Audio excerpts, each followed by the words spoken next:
空袖压住我的剑气，未免也太瞧不起人了吧！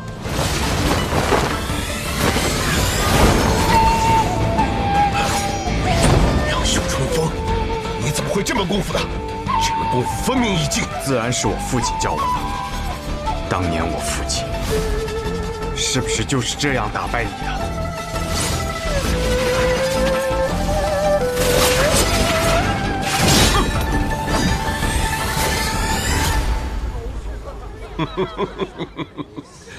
袖里藏风，春风得意。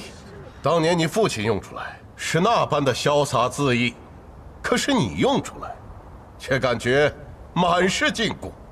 春风何在？怎般得意？哼！剑气闪进来！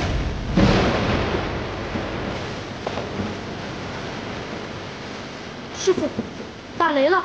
马上要下雨了，我们回家拿把伞，顺便把被子也收了。拿什么伞？这是剑气。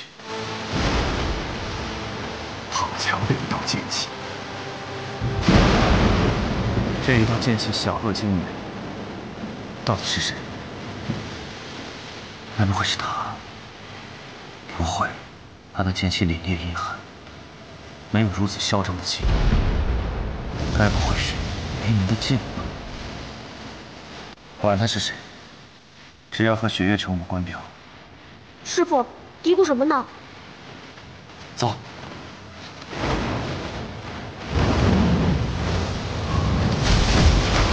好一道剑气小惊雷！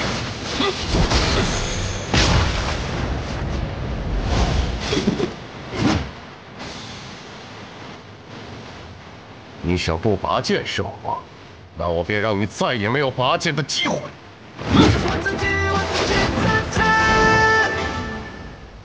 老城主，何方来客？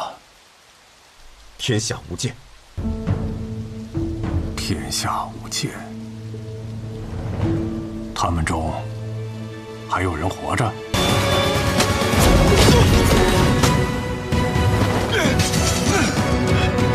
你已经败了。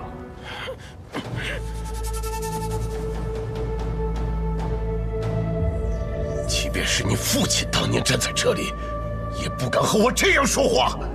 这是你第几次提到我父亲了？第3次。我很想知道，你到底有什么资格提起他？你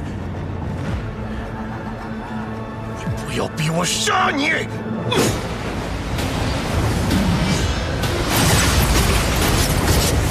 山岳剑法，今日终于幸得见了。 山岳剑法，不见得对付得了这个周月安呐。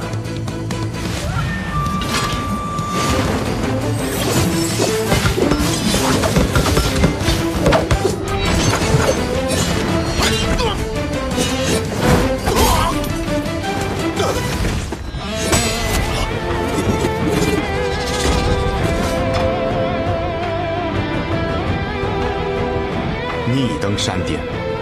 一览众山小，可众山之上仍有阴天。你若止步，终有一日将会下山。死吧！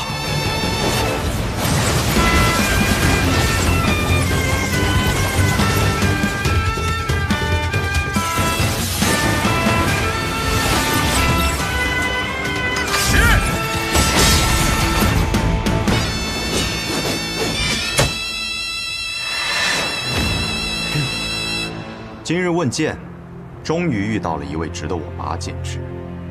无双城，宋燕回。天下无剑城，卓越安。秋水剑。正是。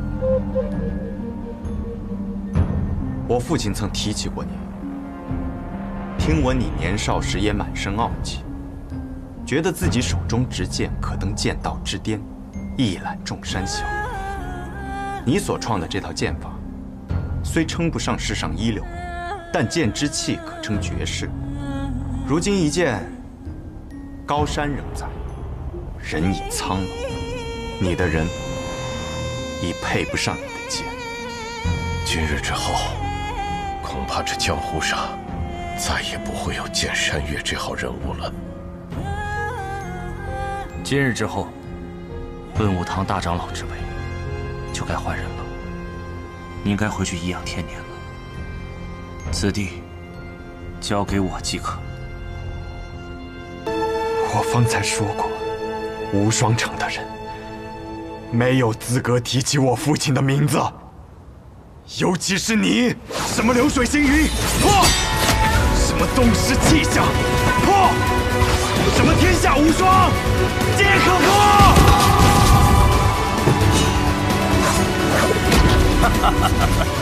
此刻你杀得越凶，你便输得越快。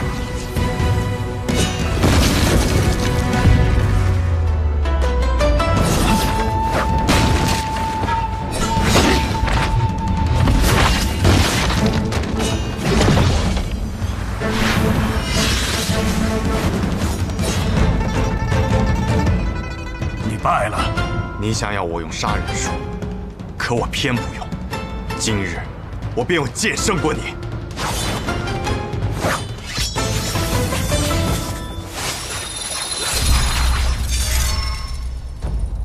是他，你认识他？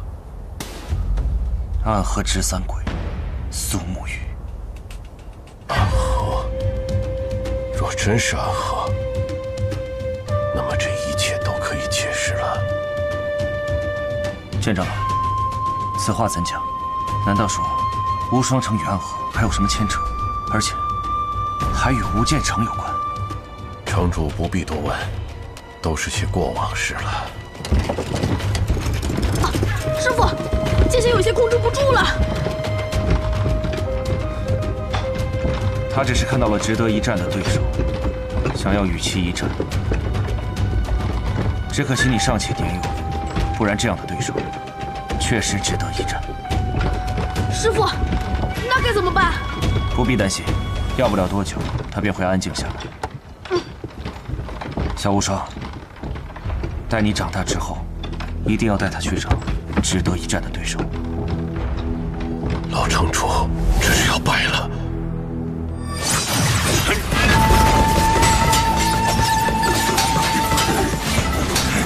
他本就应该败了，只是这一败，晚了10几年罢了。若是当初败了，他还有机会东山再起。可今日败了，他便是真的败了。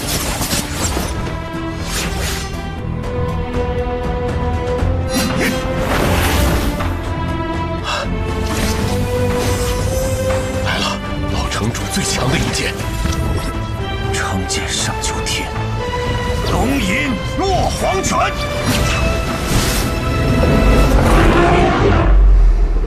应是你落黄泉。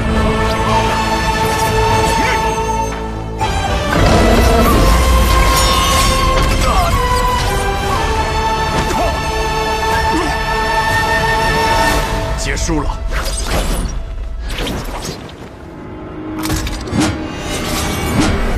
玉如意，好纯粹的剑气。师傅，这剑匣怎么自己还会动？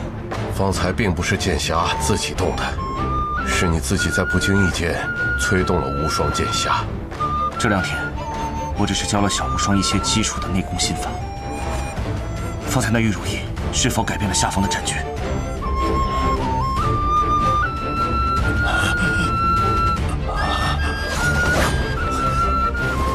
使剑！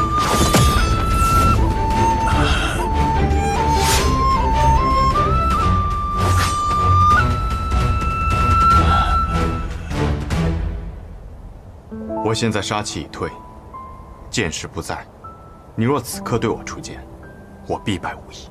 我知道，可我绝不会趁人之危，只希望公子能留我师父一命。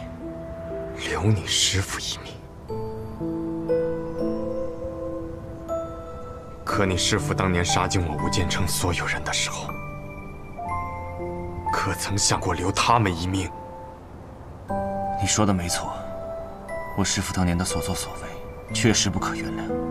可是我作为他的徒弟，又怎么可能眼睁睁地看着我师父在我面前被杀死呢？希望公子可以理解。而且我师父此刻已筋脉尽断，现在未死，也全凭身上那口真气吊着，可他也活不了几日了。周公子，为何要出那最后一剑呢？一名剑客的死，并非肉体上的生死，而是剑心的存亡。刘云起的剑心已被我击溃，此生再也无法握剑。天雷无望，可惜今夜天晴无云，不然引雷而下。大家长，你已经是个死人了。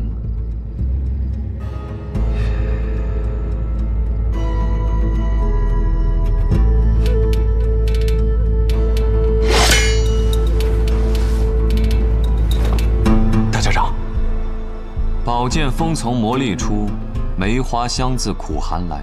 这雪落一枝梅最独特的性子，便是它如梅花一般的坚韧。即便解了毒，在短时间内动用真气，它便会卷土重来。看来雪落一枝梅已经复发了，不需要我动手。你也马上就要死了。才刚解的毒，经此一战，神仙难救了。如此，唐连月便告辞了。黄泉路上，还请大家长好走。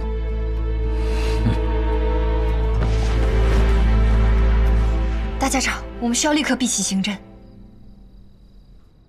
不必了，我已经感觉到我的大限将至，即便是神仙，也不可能逆转生死。神爷，可还有别的办法？刚解的毒，本不应该妄动真气，便可多活几年。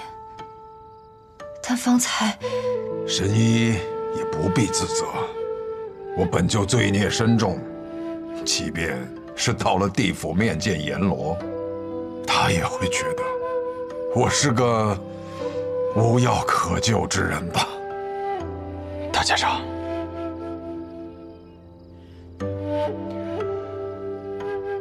沐雨、长河，你们二人随我来，我有话对你们说。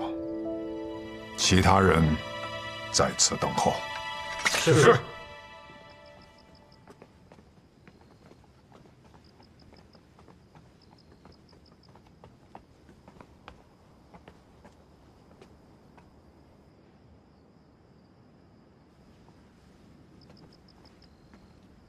沐雨，我一直认为你之所以不顾一切的保护我，是因为那生死瞳的原因。什么生死瞳？无妨，已经解了。我曾经一直觉得自己是一个被天下所抛弃的人，可是直到那一天，我知道你早已解了生死瞳，我才明白，是我小看你了，也小看了我自己。这些年我常伴大家长左右，我认为大家长是值得守护的人。好，很好。我年轻的时候跟阿可亲如兄弟，就像你和长河一样。后来为了争夺大家长的位置，我失去了很多。阿珂也独自一人来到了这朱朝。我原本以为他也抛弃了我，可没想到，到最后还是他舍命救了我。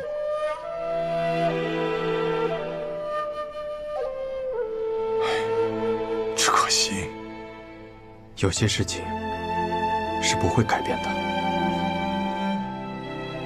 永远都不会。沐雨，其实你也有你自己的计划吧？你最终的目的是解散安和，对吗？是。我若独自一人离开，诸隐之人也都无法善终。我不希望他们整日活在杀戮之中。只有解散暗河，他们才能获得真正的自由，像常人一样行走在阳光之下。若暗河如雨崩般散去，即便那些人势力再过强大，也都无济于事。你呢，长河？你是想执掌暗河，改变暗河，对吗？我想改变的东西很多，但这只是一个开始。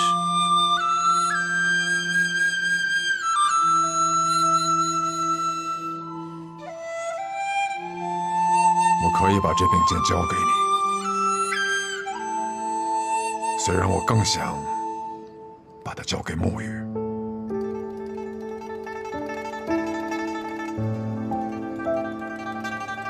我年轻的时候也曾和你有一样的想法，可是你现在还不知道，你要做的事比你想象中的还要难上很多。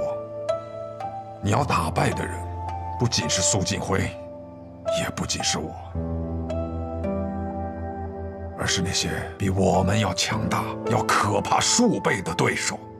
我和苏沐雨联手，就还没有输过。区区提魂殿，不足挂齿。提魂殿，那不过是他们设在暗河中的傀儡罢了。几百年了，世人皆知，暗河是全天下最可怕的杀手组织。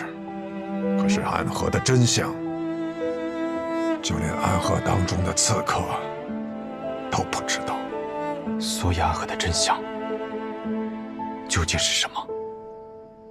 暗河的真相，岂能是这三言两语能讲清楚的？秘密就藏在我房间的密道里，待我死后，你们尽可去看。不过不看也无妨，当你手中真正握上这把绵龙剑的时候，他们自然会来找你。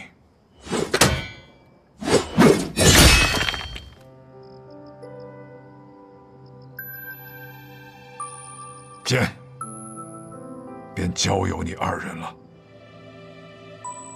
大家长，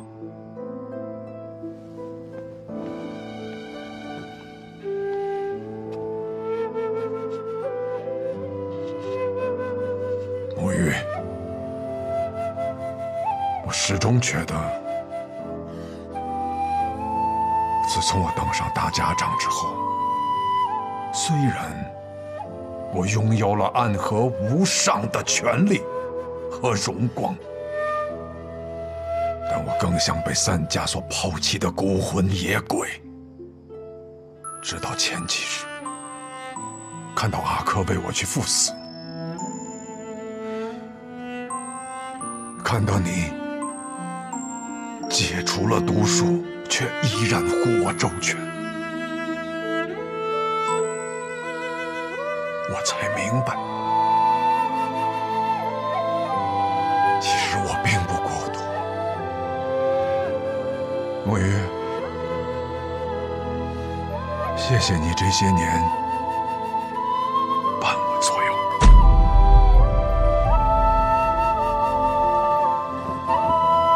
当年若没有大家长，我们兄弟二人走不出鬼窟院。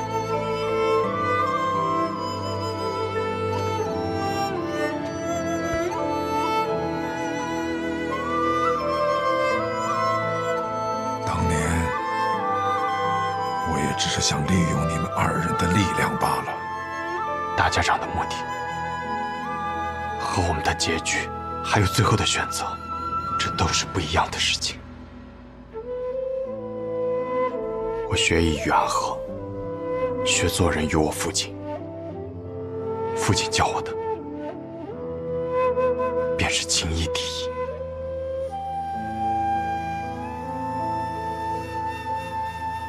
情义。我年轻的时候，也想创立一个不一样的暗河，可是后来却发现，我渐渐变成了和他们一样的人。而你，苏沐雨，你是一个永远不会改变的人。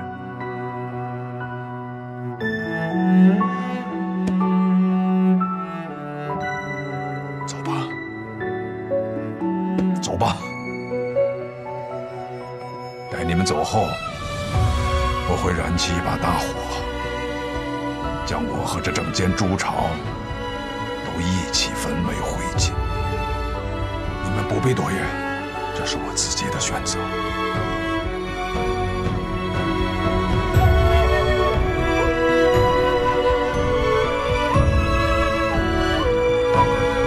愿大家长可登极乐。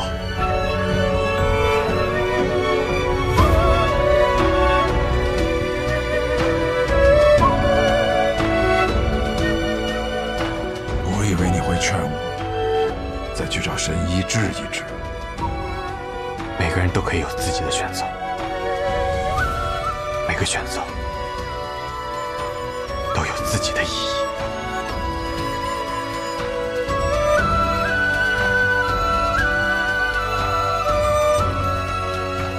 我必将跌落地狱，那便希望我们不会再见。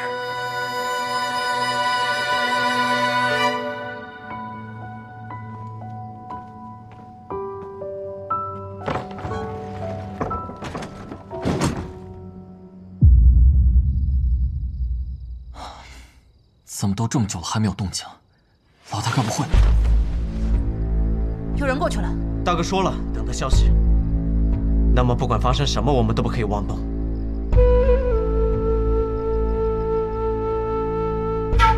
这世上，只有你要拿这柄剑，我会让给你。其实我觉得，你比我更容易获得大家的支持。毕竟朱颖12孝肯为你卖命。而彼岸的众人只会对我拔剑。我们就像说好的那样，你做大家长，我做苏家家主。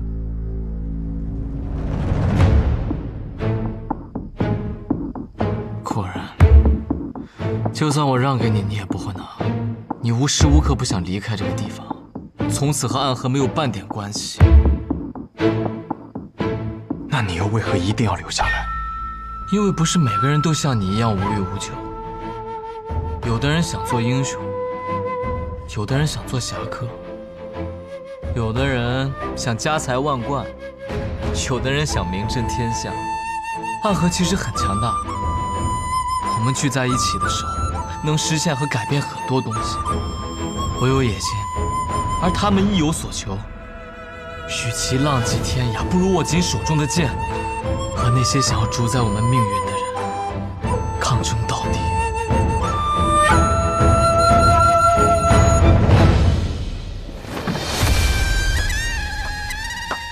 说得好，把这些人都杀了，你就给我解了这奇毒。对，他们便是苏家这一代最强的2个人，苏沐雨以及苏昌河。提魂殿，水关。方才你那段话说得很好，只是很可惜。可惜什么？可惜你并不是我们的选择。你放心，我不会出手。作为三观，我仍然想以旁观者的姿态看这一切。虽然你们很强，但仍然不会是穆慈林的对手。昌河说的话很多我都不认同，但方才有一句，绝非虚言。我们2人联手，还从未输过。18剑阵，起！昌河说的话很多我都不认同，但方才有一句，绝非虚言。我们2人联手，还从未输过。18剑阵，起！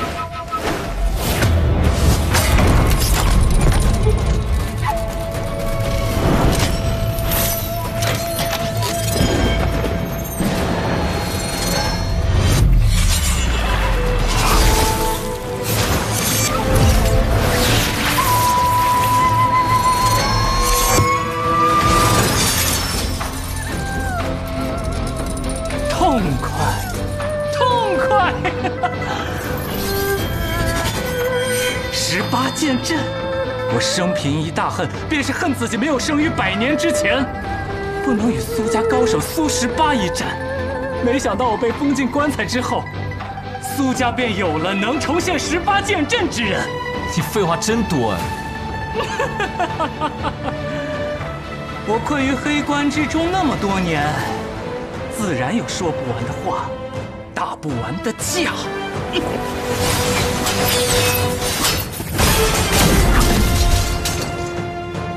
你这些剑还不足以对付我，让我看看你那真正的一剑，那便成全你。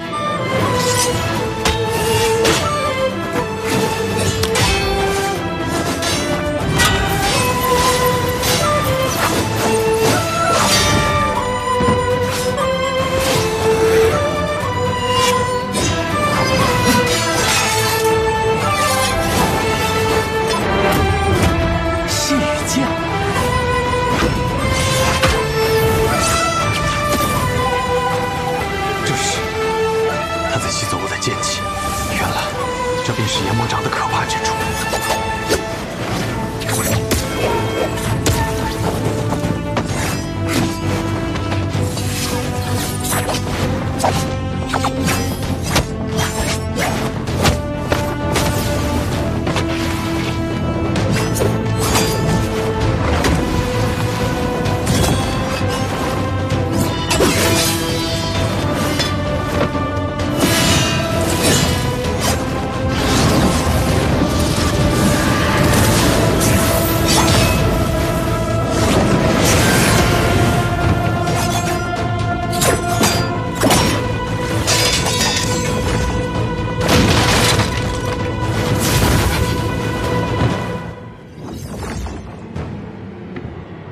愚蠢，竟然敢跟我对仗！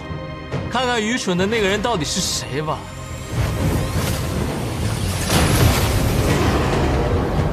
成河。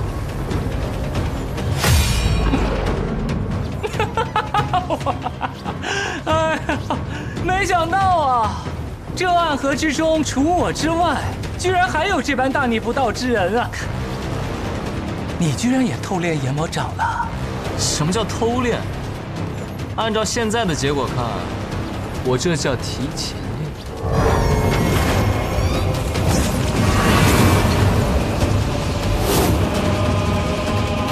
实在是太可惜了，你的阎魔掌修炼若是再高一个境界，就能胜过我了。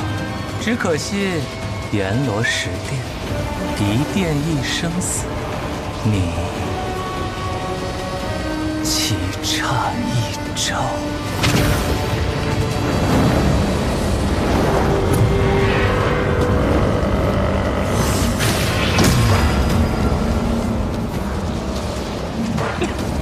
该死，是棺材里爬出来的家伙，内力怎么会如此深厚？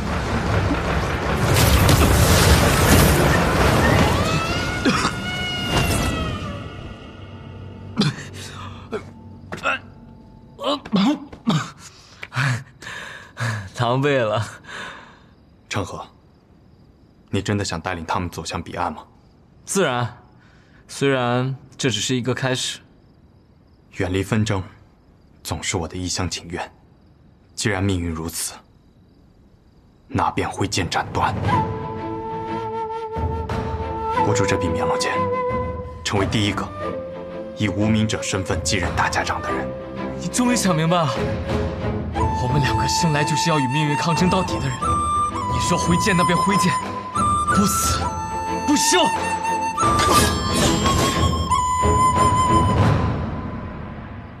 我为你寻找这一剑之计。狂妄！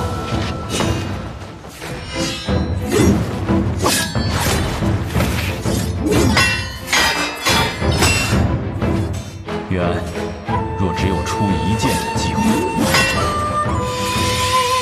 便闭上眼睛，相信自己内心最坚定那一刻的判断。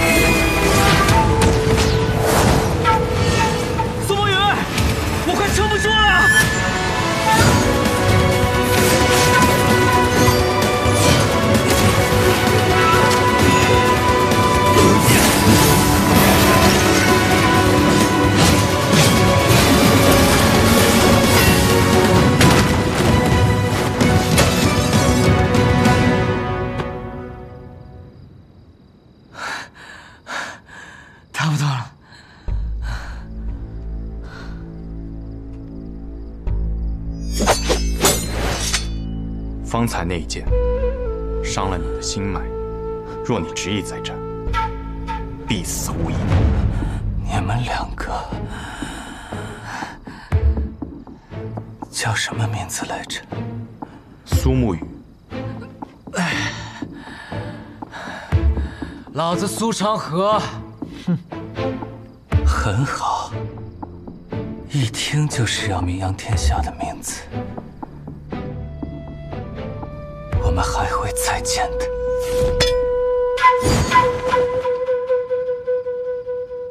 很好，的确是两个了不起的家伙呀。那便期待我们的下次重逢。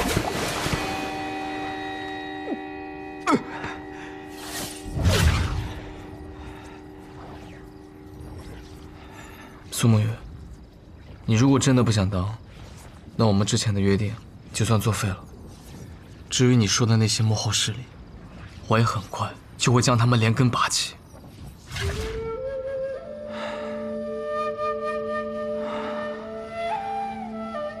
好，但阎魔掌这门功法太过危险，一不注意便会反噬己身。你以后还需万分小心。我们走到今天这一步，真的很不容易。不过，我还是会继续走下去的。长河，我知道你要说什么。我会向外界宣布，从此之后，暗河便没有执三官。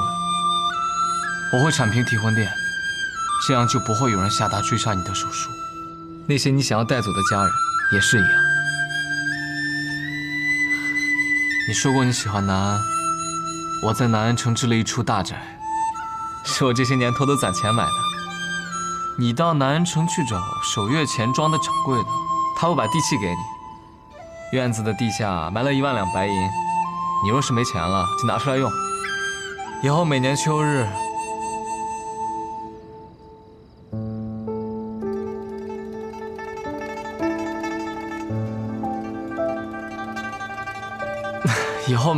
日，南安城桂花满城的时候，我会去找你饮酒。当然，你不想让任何人，包括我知道你行踪的话，你也可以不要那间宅子，转手卖给守月钱庄的掌柜的就行。但是，每年秋日，南安城桂花开时，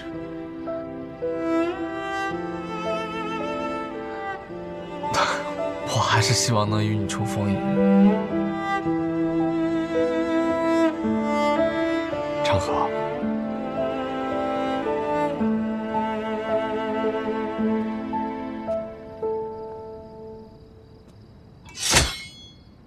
你本来就不属于这个地方，离开这儿也是必然。而我，从小就是从尸堆里爬出来的，生命在我这里，本来就是不值一提的东西。我离开了，反而不知道去哪儿。但你这个人其实很笨，你不喜欢杀人，却又只精通这个，别的什么都不懂。你做了多少年的鬼，身上还是穷得叮当响。你这样的人到俗世间，你一定会被骗的。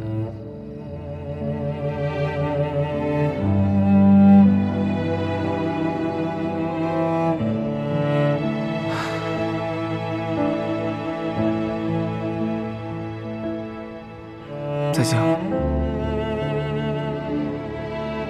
苏沐雨。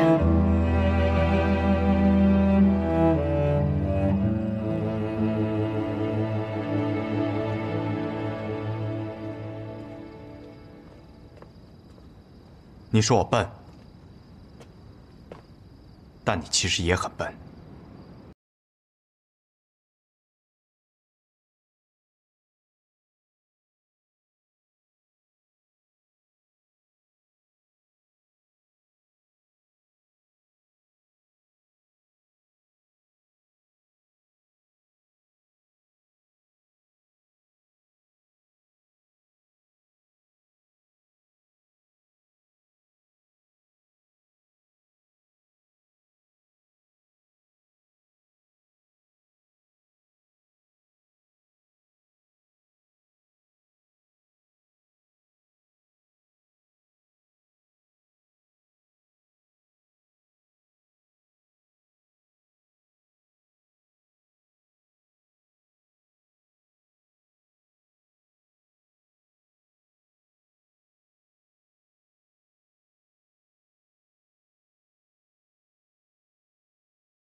血月城3城主司空长风，一枪便破去了百里孤虚大阵，想来是有无上神威啊！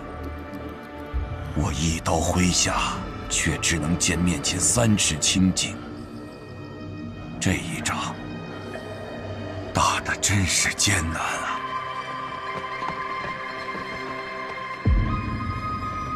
木子哲还是跑了，剩下的穆家子弟和谢家子弟都已经投降了。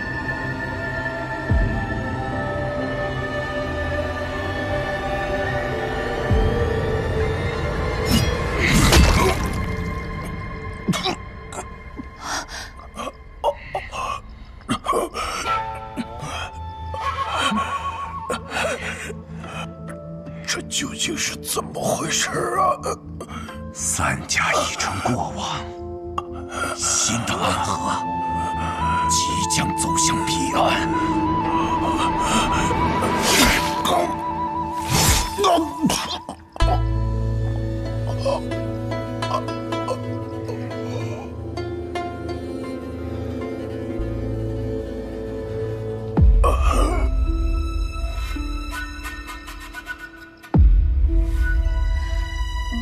去和苏长河他们会合吧。哎，老了，算计隐形这种事，苏长河这个小子还真是算无一策啊！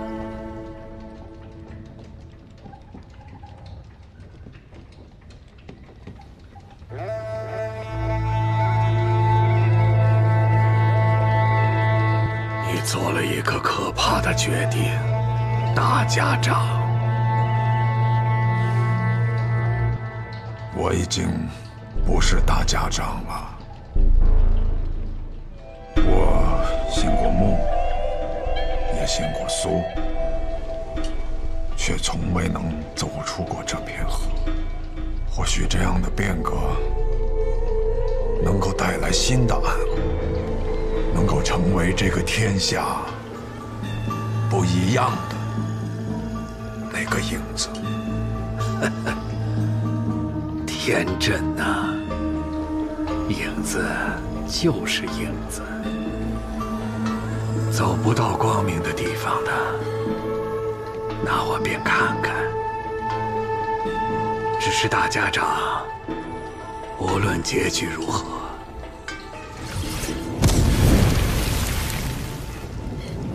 你都看不到了。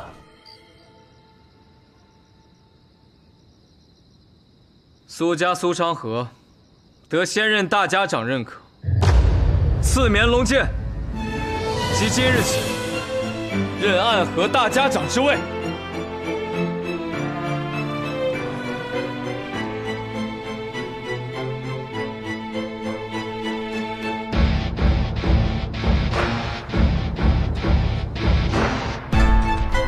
拜见新任大家长苏昌河。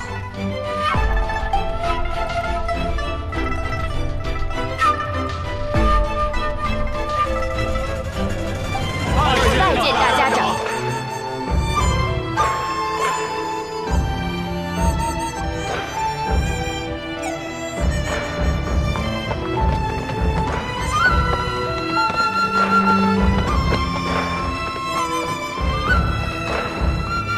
朱颖首领苏沐雨，谢魁之位，任苏家家主。诸位，新的暗河已经到来了。拜见大家长，拜见苏家家主。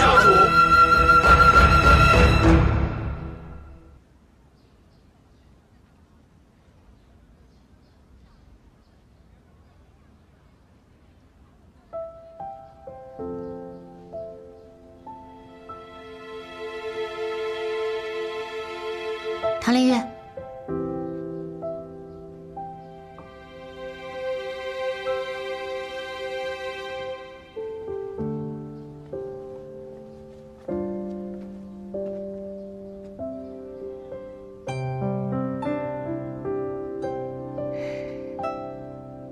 唐连月，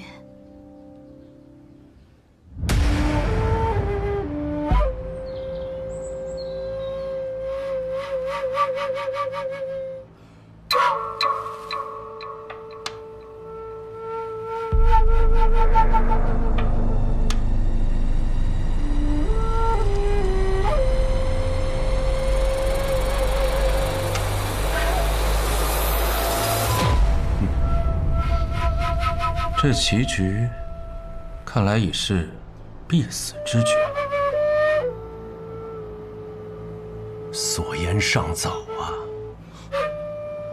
倒是没错，绝境之中，何尝不会出现神之一手呢？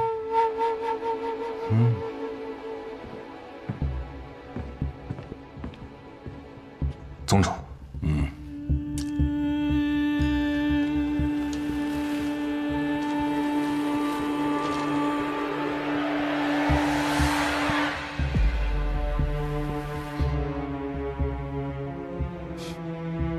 看来，真正和宗主对弈的对手，下出了属于自己的神之一手。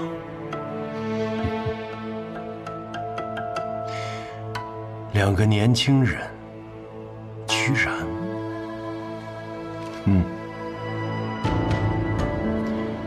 或许这才是最好的结局。哦，为何这才是最好？因为他们够强。只有真正强大的对手，才是现在的我们所需要的盟友。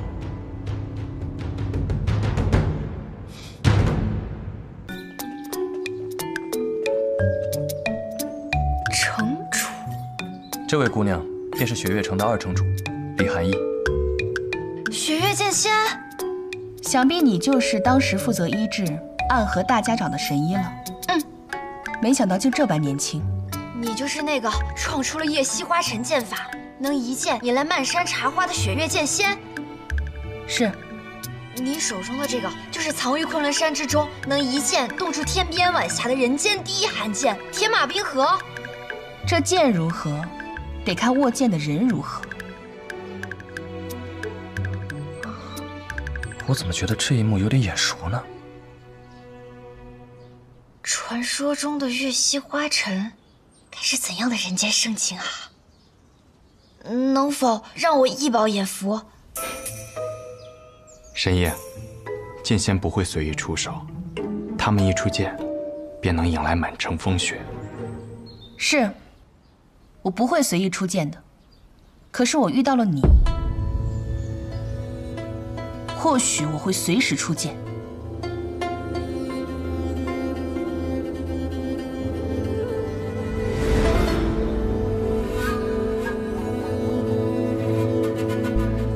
你们不是朋友吗？我们曾一起对战过魔教教主叶鼎之。至于朋友，江湖上没有人想成为暗河的敌人，亦没有人想成为暗河的朋友。我和李城主的关系很亲近的。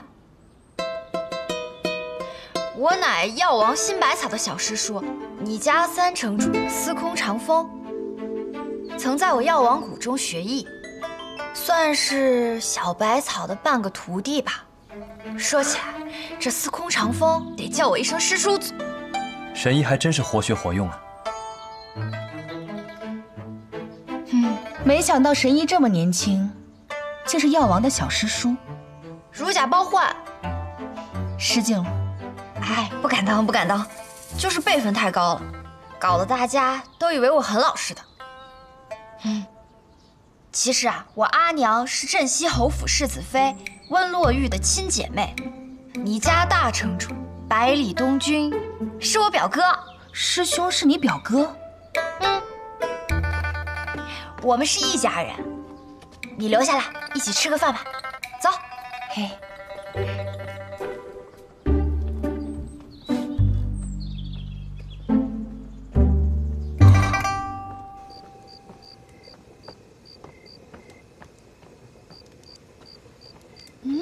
好香啊！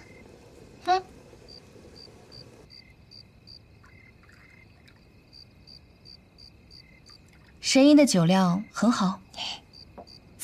材料，而且这酒啊很好喝的，有一股桃花香，还很甜。桃花香，是望城山的一位朋友来看病时留下的，说是他的掌教师弟所酿。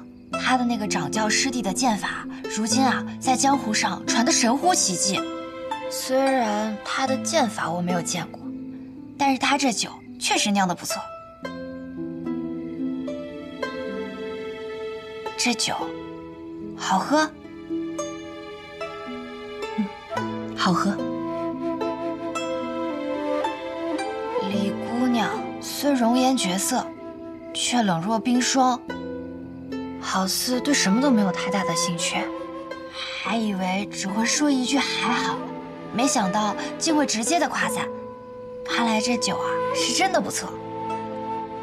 饭菜都齐了，吃饭吧。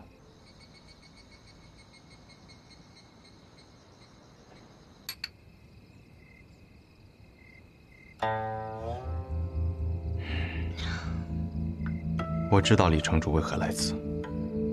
放心，暗河来南安并无任何目的，只是神医在钱塘的居所被知道了，所以换了南安居住。而我需要神医的医治，便跟着一起来了。那日在九霄城相见，我以为就算不能如你所说解散暗河，但暗河新的大家长会是你来做。可是到了最后，是苏昌河做了暗河大家长，而你却来到了南安城，远离了暗河。这不仅不是苏昌河答应我的结局，还是一个很差很差的结局。李城主对昌河的偏见还是很深啊。偏见？谢轩说过，你那位好兄弟，虽不是这世上最恶之人，但一定是这世上最讨人嫌之人。脸皮之厚，世所罕见，千古绝唱。千古绝唱还能如此用？你有点喝多了。这都是他的原话，我只是复述。堂堂雪月剑仙，竟然在背后说别人坏话。更糟糕的是，另一个说我坏话的人，好像也在这儿。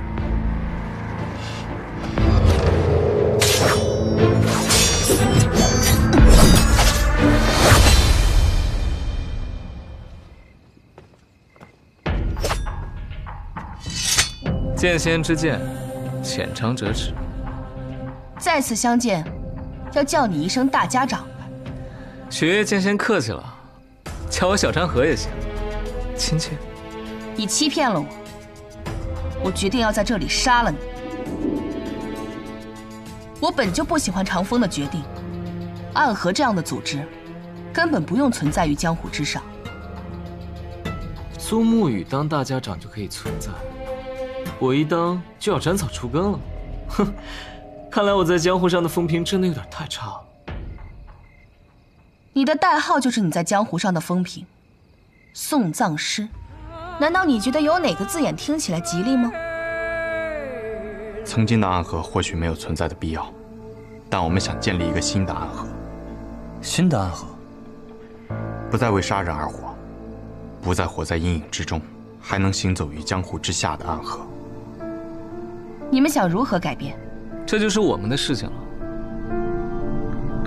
怎么，雪月城身为江湖第一城，已经霸道到不允许其他任何门派的存在了？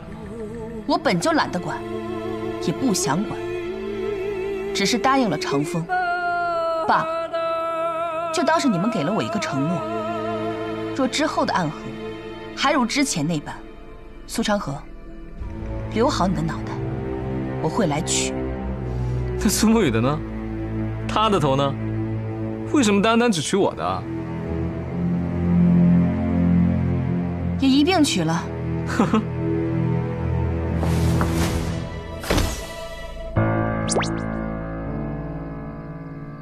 既然你这个死书生已经来了，我也不必在此多留。看看到某些人很晦气，有机会再来找你打架。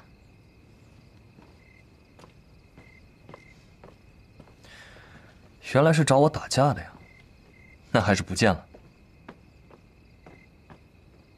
凶婆娘！听闻暗河执散鬼和送葬师是很好的朋友，我一直想不明白，我觉得你和他是完全两条路上的人，但今天看见你们，我想起了书中的一段话，便明白了几分。什么话？隔窗闻漫雪，咫尺若天涯。是说我们两个人虽然相隔很近，但其实相距甚远。不，你们之间的咫尺与天涯，仅在一念之间。希望你们这次的咫尺能走到最后。饭已经吃完了，酒也饮尽了，他把该说的话也都说了，我也该走了。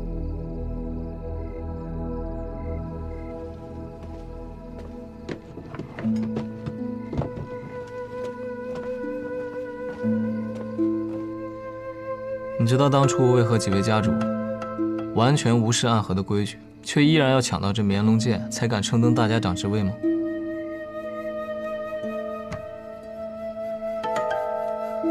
绵龙剑上必有技巧，剑柄之中藏着东西。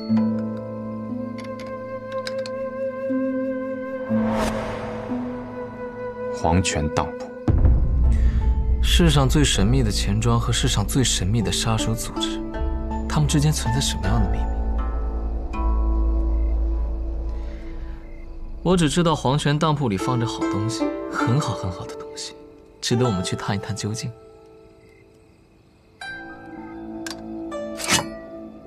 我们要带领暗河到达彼岸，洗脱杀手组织的污名，不再以杀人为生，成立一个立于光明之下的门派。最重要、最初始的东西，你知道是什么吗？什么？是钱啊，苏沐雨。暗河那么多年的钱财都不在朱棣，那能在哪儿？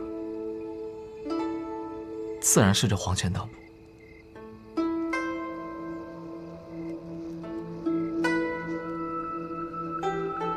那我们动身吧。那你在南安城的日子就要在今夜结束了。本就幻梦一场，总该结。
鬼差开路，相见黄泉。已见黄泉。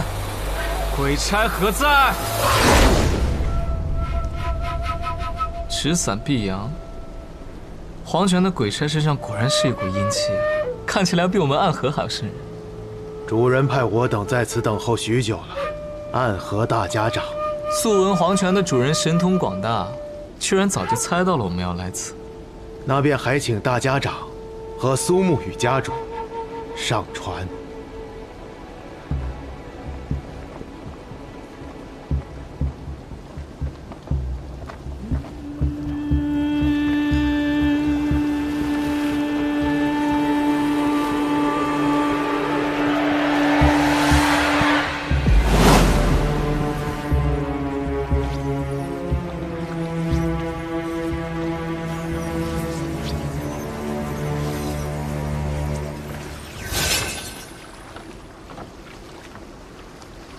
公子便是这一任苏家家主苏沐雨了吧？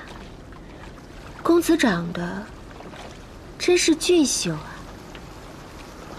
公子怎么如此冷漠？是因为与小女子不相熟吗？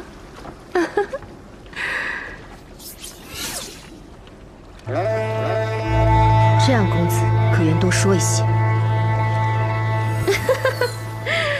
不与公子开玩笑了。姑娘会变脸？你确定我就一定是姑娘？真给我搞糊涂了。你叫什么名字？小女子名叫红衣。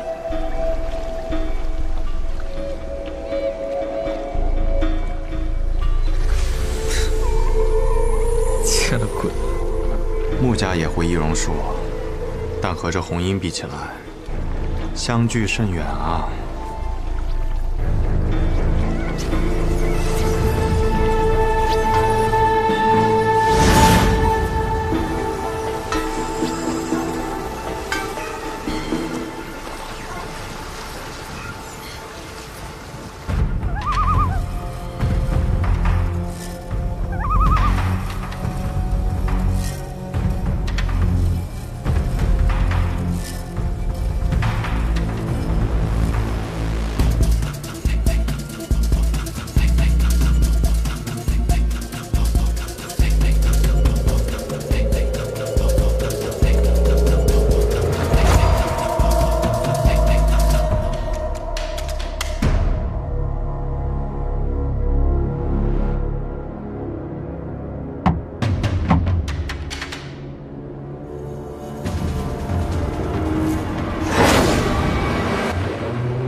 我们一个叫持伞鬼，一个叫送葬师，在我们面前装神弄鬼，还真是有趣。进去看看。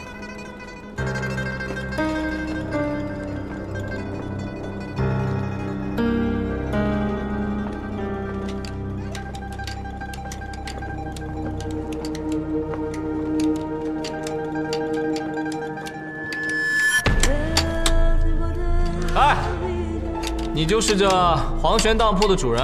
等等！